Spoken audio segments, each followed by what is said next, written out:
Alexander Kane had everything money could buy, yet he felt like he had nothing at all. At 34, he was the CEO of Kane Industries, a tech empire worth billions, but his penthouse overlooking Manhattan felt more like a prison than a home. The pristine white walls, designer furniture, and floor-to-ceiling windows that showcased the city's glittering skyline couldn't fill the emptiness that consumed him daily. It had been 3 years since the accident that changed everything. 3 years since he lost Emma, his fiancée, in a car crash that should have taken him instead. She was supposed to be at home that night, safe in their bed, but she had insisted on picking him up from a late business meeting. The guilt ate at him like acid, corroding every good memory they had shared. Alexander threw himself into work with an obsession that worried his few remaining friends. He worked 18-hour days, acquired companies like collecting trading cards, and built his fortune into something that would have impressed even his demanding father. But success felt hollow when you had no one to share it with. His penthouse, once filled with Emma's laughter and warmth, now echoed with silence. His personal life was a disaster. He couldn't keep assistants for more than a few months because of his impossible standards and cold demeanor. He pushed away friends who tried to help, family members who expressed concern, and any woman who showed romantic interest. Alexander had convinced himself that he didn't deserve happiness, that losing Emma was punishment for being too ambitious, too focused on work when she needed him most. The turning point came on a particularly dark Tuesday morning when Alexander realized he couldn't remember the last time he'd eaten a proper meal. His housekeeper had quit the week before after he snapped at her for moving Emma's photograph from the mantel while dusting. He stood in his sterile kitchen, surrounded by takeout containers and empty bottles, and felt the crushing weight of his isolation. That's when his lawyer, Michael, who had been Emma's friend first, staged what could only be described as an intervention. Michael had been watching Alexander's decline with growing concern and decided to take matters into his own hands. He arrived unannounced with a folder in his hand and determination in his eyes. "Alex, this has to stop," Michael said, surveying the mess that had become Alexander's life. "Emma wouldn't want this for you. She'd want you to live, not just exist." When Alexander tried to argue, Michael cut him off with a raised hand. "I found someone who can help. Her name is Sarah Mitchell, and she's not just any housekeeper. She specializes in working with people who are going through difficult times. Give her a chance. If not for yourself, then for Emma's memory." Alexander wanted to refuse, to tell Michael to mind his own business, but something in his friend's eyes stopped him. Maybe it was exhaustion, or maybe it was a tiny spark of the man he used to be, but he found himself nodding. What was the worst that could happen? Another housekeeper would quit, and he'd be back to living in chaos. At this point, chaos felt familiar. The decision to hire Sarah Mitchell wasn't about wanting help, it was about going through the motions of being alive. Alexander had perfected the art of existing without truly living, and hiring a housekeeper was just another task to check off his list. He had no idea that this decision would crack open the walls he'd built around his heart and let light back into his carefully constructed darkness. Sarah Mitchell arrived at Alexander's penthouse on a rain-soaked Monday morning, carrying a small suitcase and an energy that seemed to brighten the gray day. At 29, she had the kind of natural beauty that didn't need enhancement. Warm brown eyes that held both kindness and strength, auburn hair that caught the light, and a smile that could disarm the most guarded person. But it wasn't her appearance that made her special. It was her extraordinary ability to see beyond people's defenses to the hurt underneath. She wasn't what Alexander expected. Most housekeepers who applied for positions in homes like his were either intimidated by the wealth or overly eager to please. Sarah was neither. She walked into his penthouse with the confidence of someone who knew her worth, assessed the space with professional eyes, and met his cold stare with unwavering warmth. "Mr. Kane," she said, extending her hand with a genuine smile. "I'm Sarah Mitchell. I understand you're looking for someone to help manage your home." Her voice had a gentle southern accent that spoke of Sunday dinners and front porch conversations, a stark contrast to the sharp, clipped tones he was used to in his business world. Alexander found himself momentarily speechless, which was unusual for a man who commanded boardrooms and negotiated billion-dollar deals. There was something about Sarah's presence that made his carefully rehearsed coldness feel forced and unnecessary. He shook her hand briefly, noting the calluses that spoke of hard work and the warmth that seemed to radiate from her touch. During their interview, Sarah revealed a background that was both impressive and heartbreaking. She had been a nurse for 5 years before transitioning to private household management, specializing in helping families through difficult transitions. She had cared for elderly clients facing their final months, supported families dealing with loss, and helped people rebuild their lives after devastating changes. Her approach wasn't just about cleaning and organizing, it was about creating spaces where healing could happen.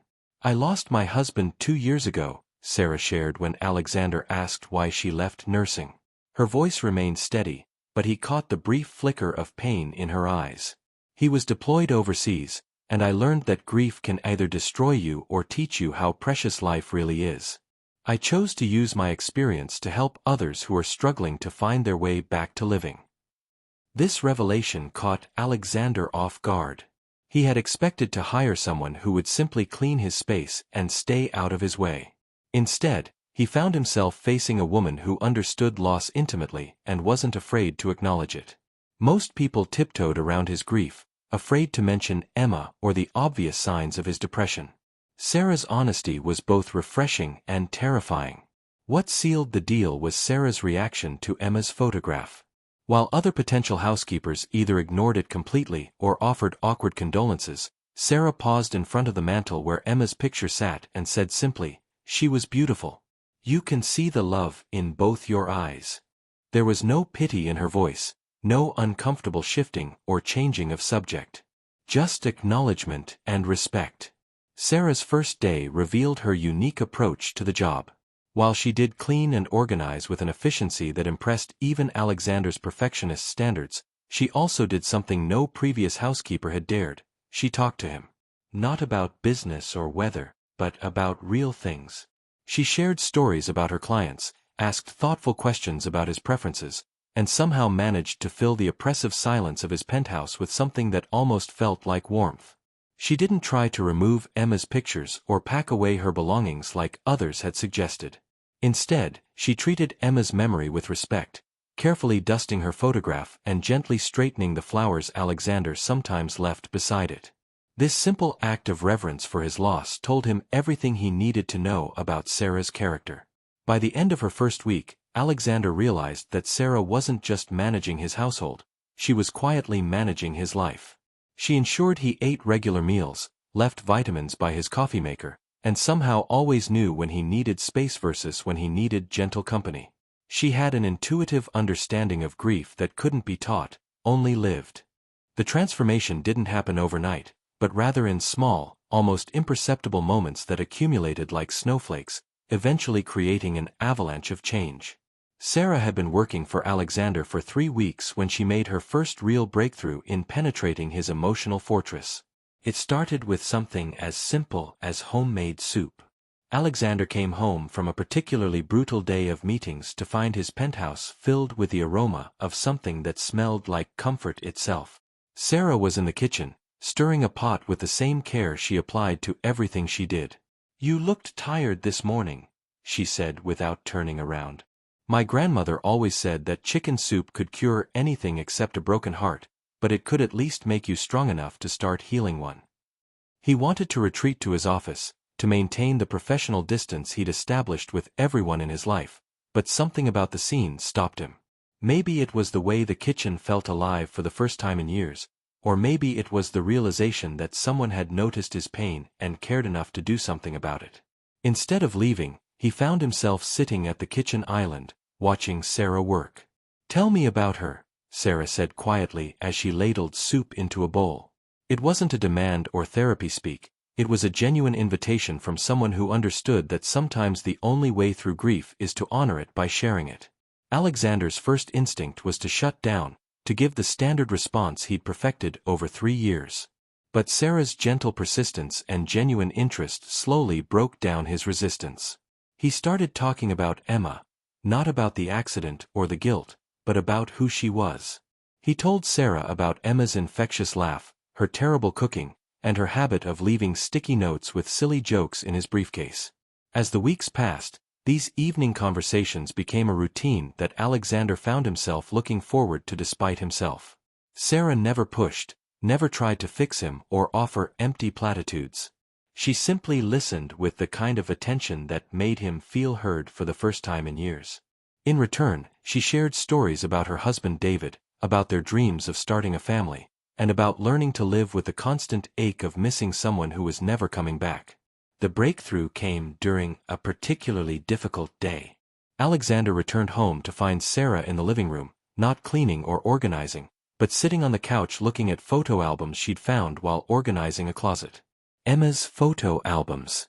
He should have been angry at the intrusion, but instead, he found himself sitting beside her as she pointed to a picture of Emma laughing at a beach vacation they'd taken to the Hamptons. "She looks like she was fearless," Sarah observed, studying the image of Emma mid-laugh, her hair wild from the ocean wind. "She was," Alexander said, and for the first time, his voice held warmth instead of pain when he spoke about Emma. "She made me fearless too. Before I met her, I was just like my father, all business, no joy. She taught me that success meant nothing if you didn't have someone to share it with." That night marked a turning point. Sarah helped Alexander go through Emma's belongings, not to pack them away, but to celebrate the memories they represented. They laughed at photos, cried over love letters, and slowly began the process of honoring Emma's memory without being consumed by guilt over her loss. Sarah's approach was revolutionary in its simplicity. She didn't try to replace Emma or make Alexander forget her. Instead, she helped him remember Emma with love instead of pain, joy instead of guilt. She showed him that healing didn't mean forgetting, but rather learning to carry love forward instead of being buried under the weight of loss. The real magic happened in the small moments. Sarah singing while she worked, filling the penthouse with life and music. Her habit of leaving encouraging notes in places she knew Alexander would find them. The way she slowly introduced color and warmth back into his sterile environment without erasing Emma's presence. Her gentle insistence that he eat meals at the table instead of at his desk, creating space for conversation and connection. By the end of the second month, Alexander realized that he was looking forward to coming home for the first time since Emma's death. The penthouse no longer felt like a mausoleum but like a home where someone cared about his well-being. More importantly, he was beginning to care about his own well-being again, inspired by Sarah's gentle but persistent belief that he deserved to be happy. The shift from employer and employee to something deeper happened so gradually that neither Alexander nor Sarah recognized it at first. It began with small gestures that transcended professional boundaries. Alexander bringing Sarah her favorite tea from a little shop downtown, Sarah staying late to cook dinner when she noticed he'd been working excessive hours, conversations that stretched well past Sarah's scheduled work hours because neither wanted them to end. The first time Alexander truly saw Sarah as more than his housekeeper was during a thunderstorm in early March. Sarah had always been afraid of severe weather, a fear that dated back to a childhood tornado that destroyed her family's home. When the storm hit, Alexander found her in the kitchen, gripping the counter with white knuckles as lightning illuminated the penthouse and thunder shook the windows. Without thinking, he moved to stand beside her, offering his presence as comfort. "It's okay," he said softly. "We're safe here." When she looked up at him with vulnerability replacing her usual strength, something shifted in his chest. For the first time in 3 years, his protective instincts were awakened by someone other than Emma's memory. They stood together watching the storm, and Alexander found himself studying Sarah's profile in the lightning's glow. When had her smile become the highlight of his day? When had her laughter become the sound that made his penthouse feel like home? When had caring for her well-being become as natural as breathing? The realization terrified him. Guilt crashed over him like a wave because feeling something for Sarah seemed like a betrayal of Emma's memory. How could he even think about loving someone else when Emma had died because of him? The internal battle between his growing feelings and his loyalty to the past created a conflict that made him withdraw, becoming distant and professional in a way that confused and hurt Sarah. Sarah noticed the change immediately. The warm conversations stopped, the shared meals ended, and Alexander returned to the cold, unreachable man she'd first met. But Sarah had seen behind his walls now, and she wasn't willing to let him retreat without a fight. She had her own fears about their growing connection, fears about dishonoring David's memory and the professional boundaries she'd never crossed before, but she also recognized something worth fighting for. The confrontation came on a Friday evening when Alexander tried to dismiss Sarah early, claiming he'd be working late and didn't need her services. Sarah saw through the excuse and called him out on it with the direct honesty that was one of her defining characteristics. "What are you afraid of, Alexander?" she asked, using his first name instead of the formal address she'd returned to in recent days. "Are you afraid of feeling something again, or are you afraid that Emma wouldn't approve?" Her words cut through his defenses like a blade, exposing the core of his internal struggle. "You don't understand," he said, his voice raw with emotion. "Emma died because of me. Because I was too focused on work to drive myself home that night. How can I be happy when she'll never have that chance?" Sarah stepped closer, her eyes filled with compassion and determination. "Emma loved you, didn't she? Would she want you to spend the rest of your life punishing yourself for something that was an accident? Would she want you to be alone and miserable as some kind of tribute to her memory?" The conversation that followed was painful and necessary. Alexander finally voiced the guilt that had been eating at him for 3 years, while Sarah shared her own struggles with survivor's guilt after David's death. They talked about the difference between honoring someone's memory and being imprisoned by it, about the courage it takes to love again after devastating loss. "Loving again doesn't erase the love we had before," Sarah said, tears streaming down her face. "It proves that we learned how to love so deeply that we're brave enough to do it again, even knowing how much it can hurt." That night, they crossed the line from professional relationship to something deeper. It wasn't dramatic or passionate in the way movies portray such moments. It was quiet and tender, born from mutual understanding and months of emotional intimacy. Alexander kissed Sarah with the reverence of a man who had thought he'd never love again, and she responded with the trust of a woman who had decided that love was worth the risk of loss. Their love affair developed with the careful tenderness of two people who understood the preciousness and fragility of connection. They took their time, building their relationship on the foundation of friendship and understanding they'd already established. Alexander introduced Sarah to his world slowly, and she helped him see that his success could be shared and celebrated instead of being a source of isolation. They faced challenges, of course. Alexander's social circle was skeptical of their relationship, questioning whether Sarah was interested in him or his money. Sarah struggled with feeling out of place in Alexander's wealthy world and worried that she'd never measure up to Emma's memory. But their love was strong enough to weather these storms because it was built on genuine connection and mutual respect rather than superficial attraction. 6 months after Sarah first walked into Alexander's penthouse, their relationship had evolved into something that surprised them both with its depth and authenticity. They had learned to navigate the delicate balance between honoring their past loves and embracing their future together, creating something beautiful and unique from the ashes of their individual grief. The first major test of their relationship came when Alexander decided to take Sarah to Emma's favorite restaurant for her birthday. It was a gesture that might have seemed inappropriate to outsiders, but for them, it represented the integration of past and present rather than a replacement of one with the other. Sarah understood that Emma would always be a part of Alexander's story, and she didn't see this as competition but as honoring the woman who had shaped the man she loved. At dinner, Alexander talked about Emma naturally for the first time, sharing happy memories without the crushing weight of guilt that had once accompanied any mention of her name. Sarah listened with genuine interest, asking questions about Emma's dreams and personality, treating her memory with the respect of someone who understood that love doesn't diminish when it's shared. "I think she would have liked you," Alexander said, raising his wine glass in a toast. "Emma believed that people came into our lives for a reason. She would have said you were sent to remind me how to live again." Sarah's response revealed the depth of her character and the security of their love. "I hope I'm honoring her memory by taking good care of the man she loved so much." Their relationship deepened as they began making plans for a future together. Alexander, who had once been terrified of happiness, found himself dreaming again. He and Sarah talked about marriage, about the possibility of children, about building a life that honored their past while embracing new possibilities. Sarah brought out the best in Alexander, encouraging him to use his wealth and influence for philanthropic efforts that gave his success deeper meaning. Together, they established the Emma Kate Foundation, named after Alexander's late fiancée, dedicated to supporting families dealing with sudden loss. Sarah's background in nursing and her intuitive understanding of grief made her the perfect partner for this venture. They created support groups, funded counseling services, and provided practical assistance to families navigating the immediate aftermath of tragedy. The foundation work became a turning point in Alexander's healing journey. Instead of viewing his survival as undeserved luck, he began to see it as an opportunity to honor Emma's memory by helping others through similar struggles.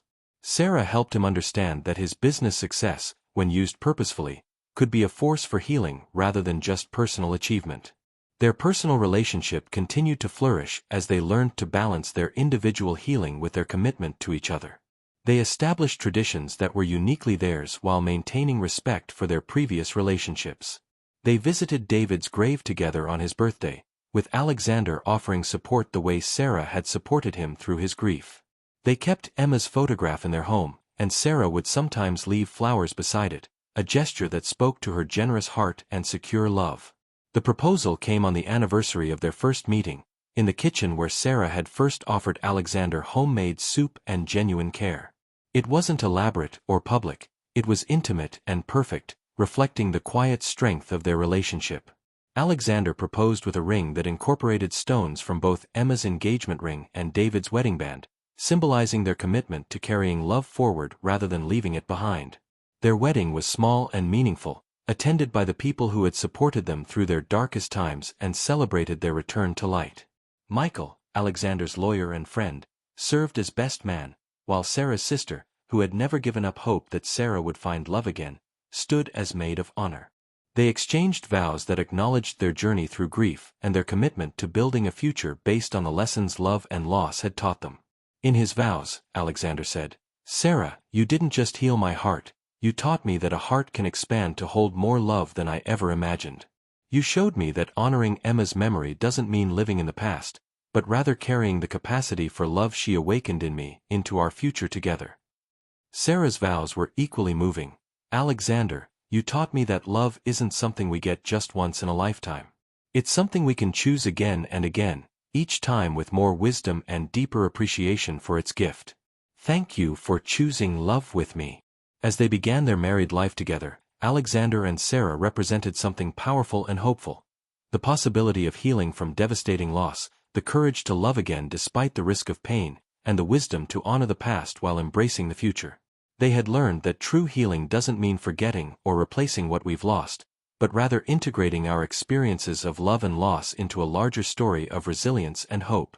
Their story became an inspiration to the families they worked with through the foundation, proof that it's possible to build something beautiful from the pieces of a broken heart. They showed that love doesn't diminish when it's shared across time and relationships, but rather multiplies, creating ripples of healing that extend far beyond their own lives. Alexander Kane had hired a housekeeper to manage his home, but Sarah Mitchell had done something far more valuable. She had helped him reclaim his life, rediscover his capacity for joy, and believe in the possibility of love again. In return, he had given her a future filled with purpose, partnership, and the knowledge that some love stories begin with endings, and that the most beautiful chapters are sometimes written by those brave enough to love again after loss.